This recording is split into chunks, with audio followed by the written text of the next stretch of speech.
Hello and welcome to HistoryPod.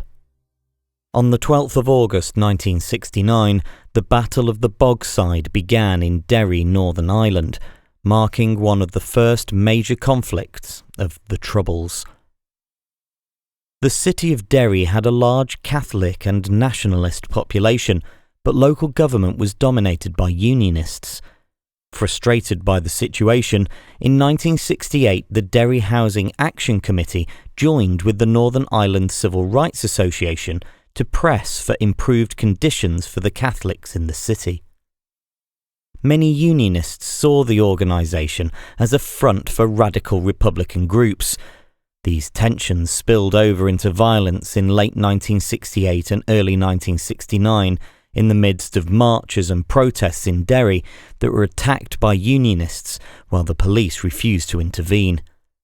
The Civil Rights Association and other protest marches were subsequently banned, but the tensions remained and reached a climax on the 12th of August when around 15,000 members of the Protestant Apprentice Boys of Derry were given permission for their customary march to take place in the city, even though the police advised against it.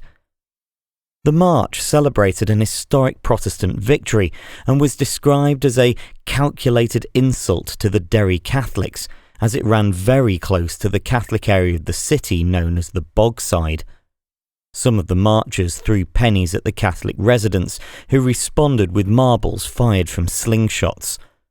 The violence soon intensified, with both sides hurling stones and, later, petrol bombs at each other.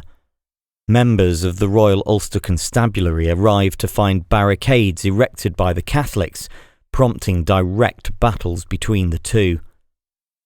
The rioting continued for 3 days, with the police flooding the area with tear gas before the army was eventually brought in to restore order on the 14th of August. By the time the violence subsided, over 1,000 people had been injured.